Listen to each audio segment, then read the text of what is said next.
Welcome to Adjusting, a safe space for candid conversations about mental health and well-being with your host, Justin G. Nelson.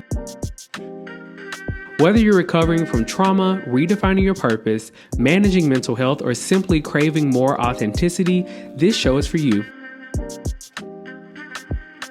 I hope something resonates with you and helps you on your own personal journey. So sit back, relax, and let's start adjusting. And welcome back to episode 9 of Adjusting Podcast with your host, Justin G. Nelson.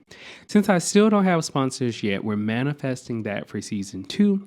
This is how you can support me and follow me on other pages. If you're into plant-based healing, nutrition, vegan recipes, follow me on Earthy and Cultured. If you're into learning more about social media marketing, branding, and design, follow me on Nelson Design Lab. If you are into men's fashion, you can follow my men's fashion lookbook, The Detailed Gentleman. Or if you want to support me and follow my performance and creative journey, you can follow me on my personal Instagram at Justin G. Nelson. Shout out to TJ Bowden, who does the editing for my podcast. And like always, if you get a second, check out his podcast, Tea with TJ Podcast. Cool. So we got that out the way. Now, like I do on most of my episodes, I want to invite you to a breathing exercise so that we can make this safe space really comfortable, really grounded, and you can just zone out and tune in for this episode. This episode will be a touchy one, and this is not a pun, but it is one that is kind of delicate. So ground your feet. Put them shoulder width apart. Relax your hands on your thigh. Slow your breathing down. Relax your shoulders. Relax your jaws. Relax your mind. And we're going to take a deep breath in on the count of 3. 1, 2, 3. And let it out. 1, 2, 3. If you are driving, you can do this later. Okay, one more time. Breathe in.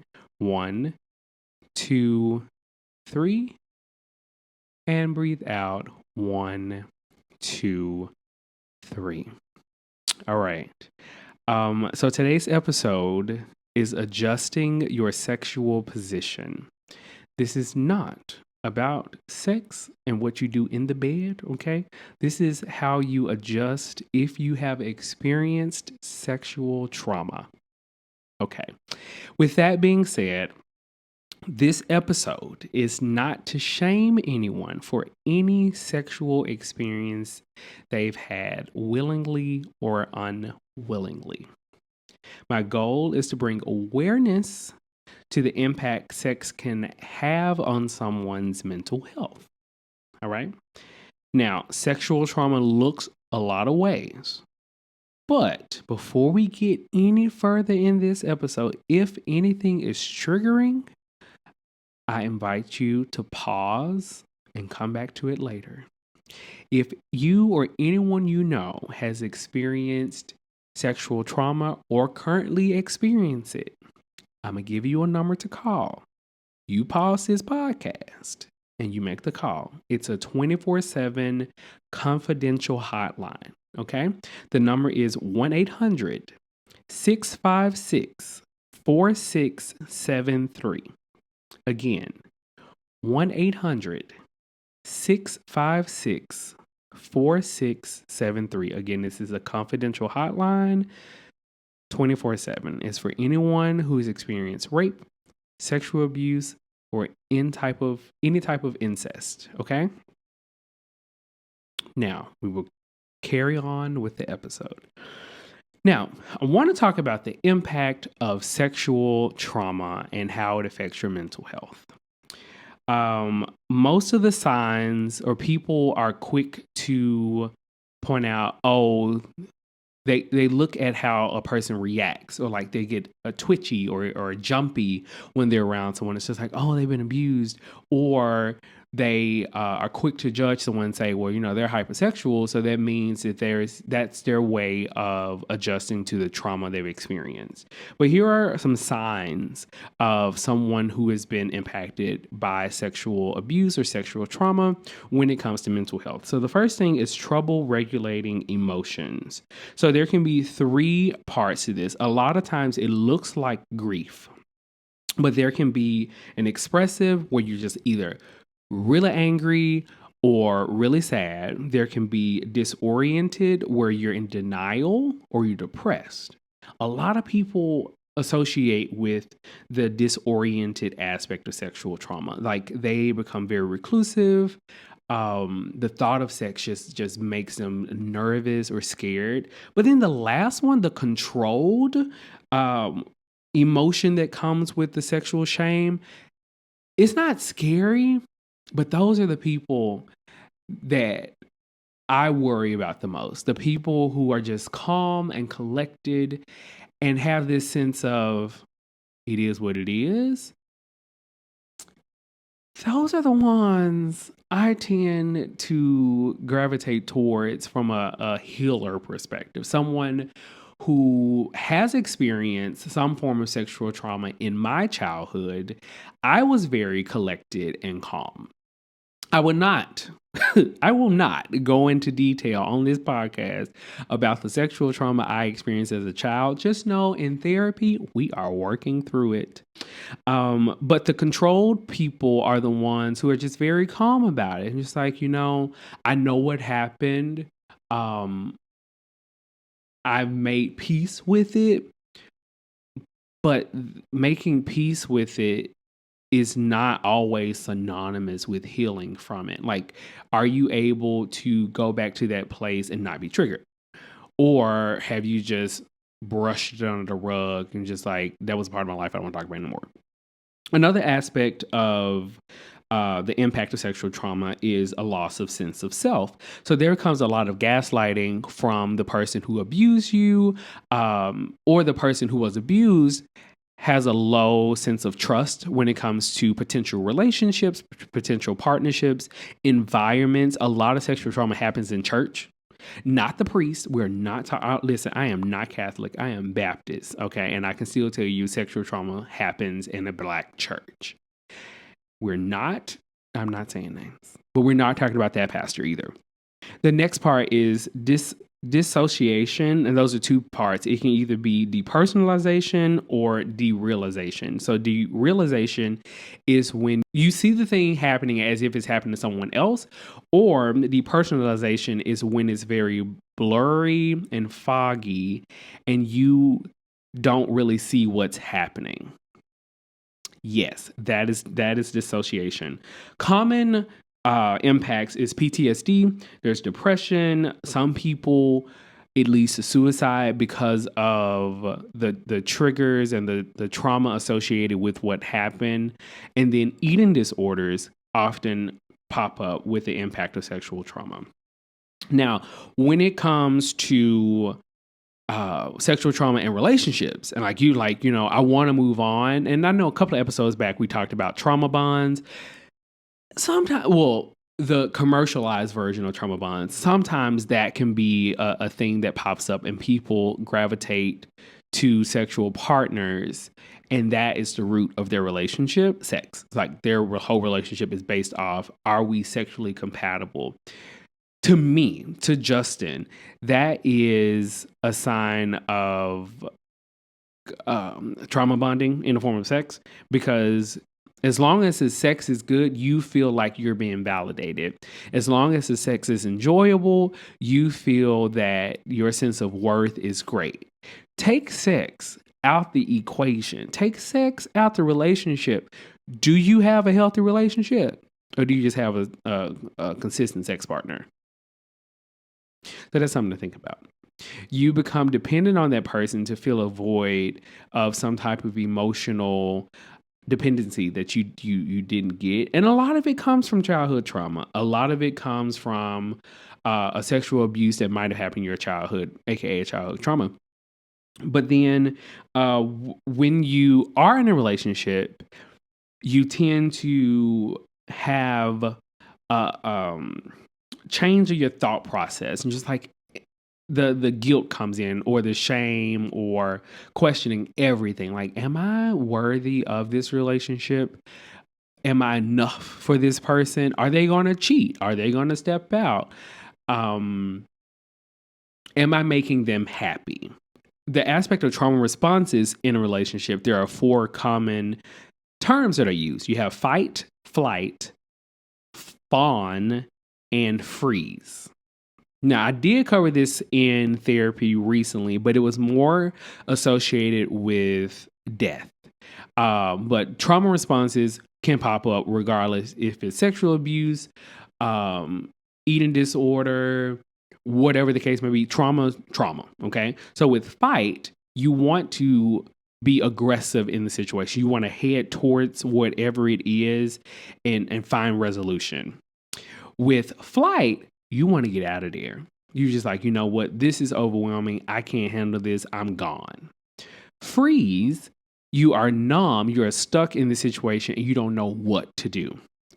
Fawn, FAWN, is when you try to please your way out of the situation. I don't want to say it's people pleasing, but you go with the flow just to keep the peace, and then you're out of there. So those are the four types of trauma responses, especially when it comes to manifesting within a relationship. Also, it can cause you to feel numb. You are just like there for the ride. You don't want to make the other person upset, but it's just like you don't feel it anymore. You're just there. You're just like, I'm just happy to be here. I'm just here so you don't be upset. And then the last thing is it leads to avoidance. So whether it's social or emotional isolation, you just don't want to be bothered. Now, recognizing and addressing shame is another thing that comes with sex. Now, this is where I can really jump into the conversation. In therapy, we were talking about a lot of sexual shame that pops up from church. A lot of people growing up in a Black church, they push the narrative of no sex before marriage. It's in the Bible. It's a thing. However, there are a lot of people that had kids before they were married, and that life went on. A lot of people don't have the luxury of experiencing a household where sex was talked about, but not from a place of defining your manhood or womanhood, but more so the act of what is sex. A lot of people just experience it on their own. Peer pressure. I am not about to put folks' business out there, but I tell you this. 14, I knew what sex was. Okay. And I wasn't having sex at 14. I knew what it was because people around me were having sex. And I'm just like, y'all doing this where? Like, ooh, y'all Nancy. But listen, they got it. They told me about it. I'm just like, oh, okay. Listen, live your life. Do you? However, when people find out about like your count, or how many sexual partners you've had, or if people have found out about any type of sexual abuse you've experienced, why are we throwing shame at people? Okay, like it wasn't something they voluntarily wanted to experience.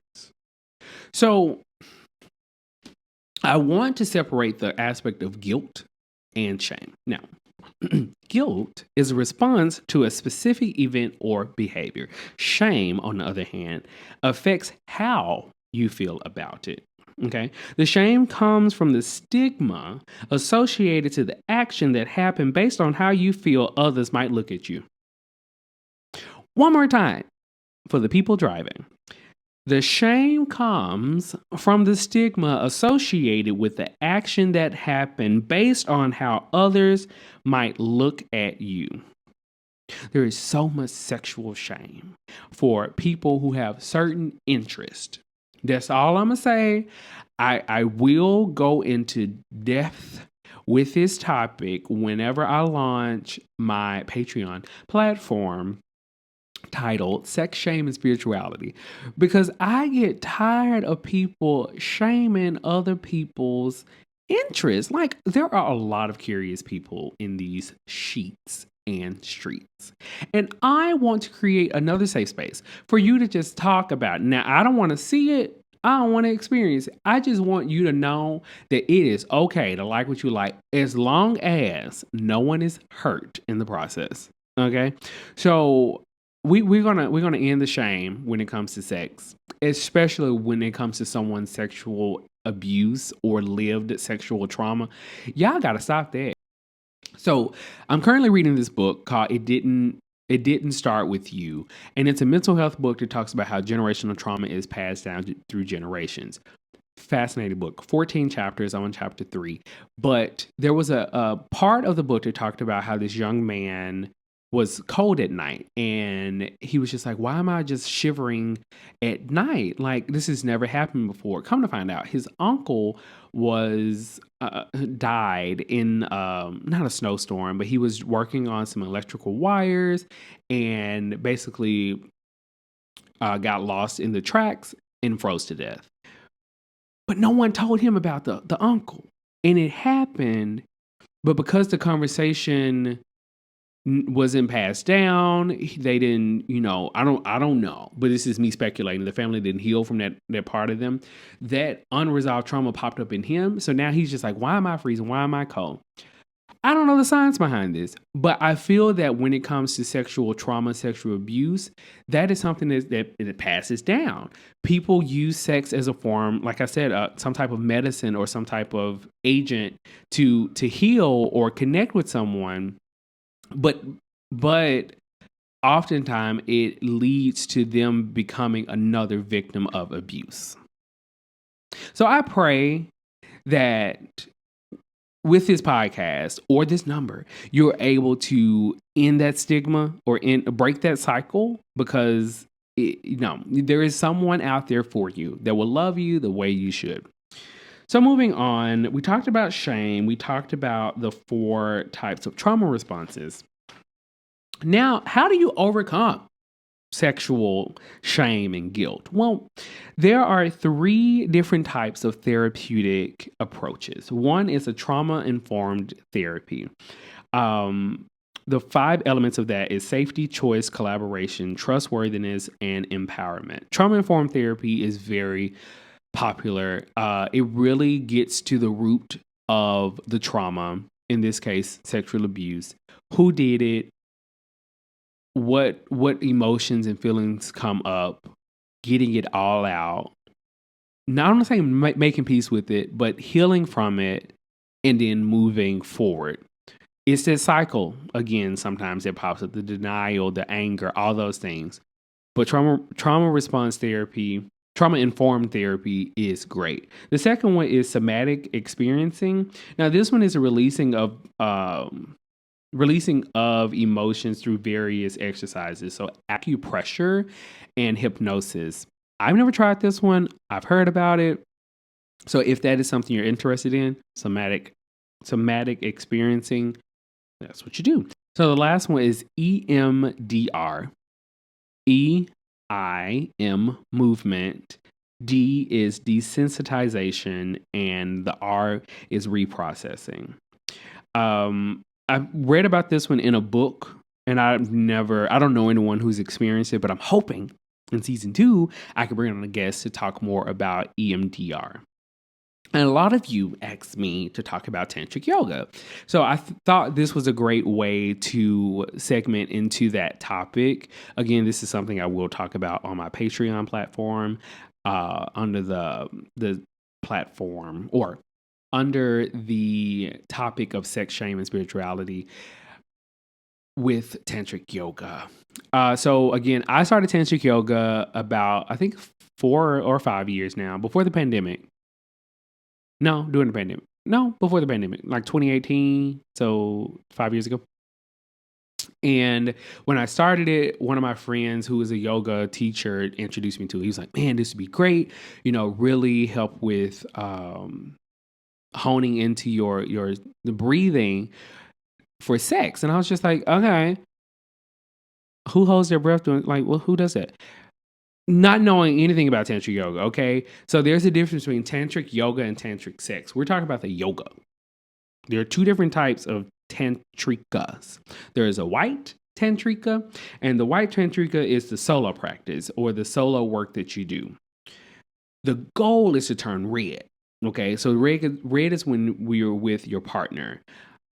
It's beautiful if you and your partner both practice tantric yoga. That way, when you doing your Kegel exercises, your breath of fire, any other breathing exercises, your poses, all that, beautiful. That way you can really connect your energy and then lead to tantric sex. Okay.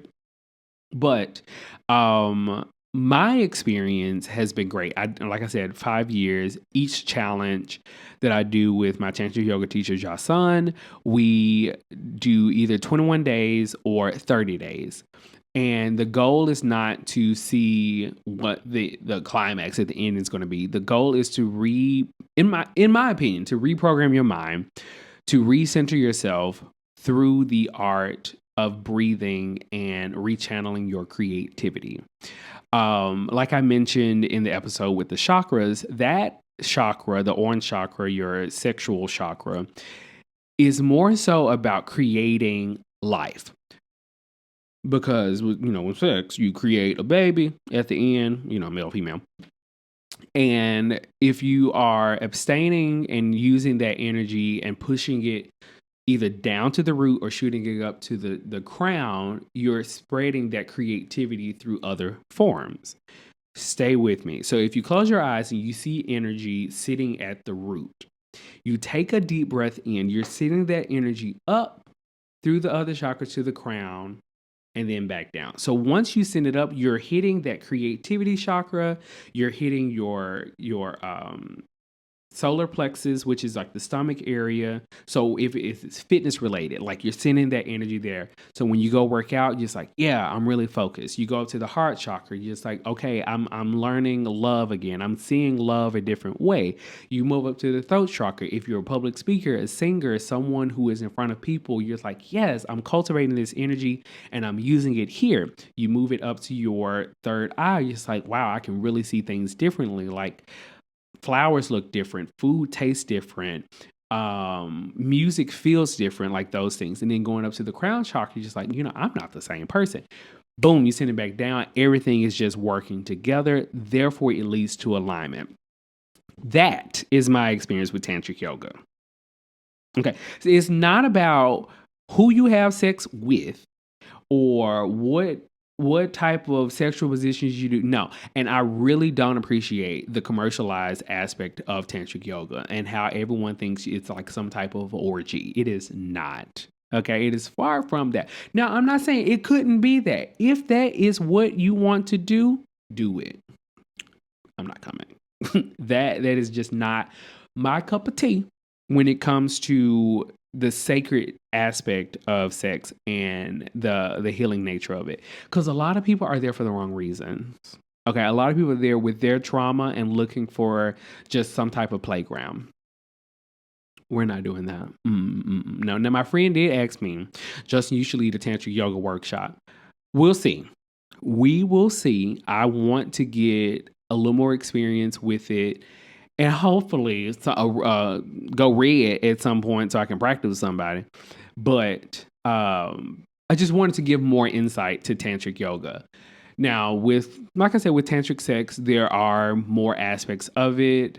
My tantric yoga teacher can speak about that for days. There is a book I have. I'll put it on my website. But also, I want to speak about the aspect of tantric sex and how the trauma stored in your body can sometimes be released through the power of sex. And this is why this is why I'm always just apprehensive when it comes to sex. Now, sex, the trauma related in your sex can be stored wherever chakras are supplied. So basically in your hips, your shoulders, your stomach, your neck, your arms, your back. Like, you can store so much trauma there. It's probably why I need a massage because, listen, some depression has creeped in recently. But when you are aligned and with a partner who has some experience with Tantric Yoga and can really help you through breathing through those spaces and releasing that trauma through either, it doesn't even have to be penetration. It can just be some type of massage that can really help with releasing that tension and trauma. Listen, now that's good. That's intimacy, okay? We gotta really get out of the pornographic mindset of sex and think more of intimacy. I really enjoyed the documentary Sex, Love, and Goop. And I was talking to a friend about whether or not they have the conversation about sex expectations with their partner. And I think this is like the perfect way to end the episode. So sex expectations is a term I made up. Not really, but if it is, it's my term. And it's just about like what sexual expectations are you taking into the relationship? A lot of people leave a relationship with a mindset that, every time we see each other, every time we hang out, every time we're together, we have to have sex. No, that is rude. That's low key some type of scarcity mindset, or the fact that you think this will be the last time and you just want to do it. You ain't got to have sex that much. You don't, because at some point it loses its intimacy. But if you have this expectation conversation, it's just like, okay, babe, how do you like? What do you want? What do you need in order to feel satisfied? Have that conversation. I don't want to know about what y'all be doing. Okay, maybe y'all need a third person. I don't know. That's between y'all. But have the conversation. Like really restore that love and the communication in your relationship. Look at me being a sex expert. Kidding. But in the end, I am not telling you to go out there and have sex with, just anybody. I want you to be mindful of who you have sex with and know that sometimes you can pick up somebody's trauma through sex. So just, be careful who you lay with and what positions you put yourself in to be harmed. Okay. But if you are, like I said, someone who has experienced sexual trauma or sexual abuse, my sincere prayer is that something from this episode, whether it's just realizing like, wow, this is really showing up for me, the different aspects of therapy that are available for you, or introduction of Tantric Yoga and how basically rewiring or constructing the way you view sex. I hope one of those three topics helped you and you can take something away from this episode. Until next time, bye-bye.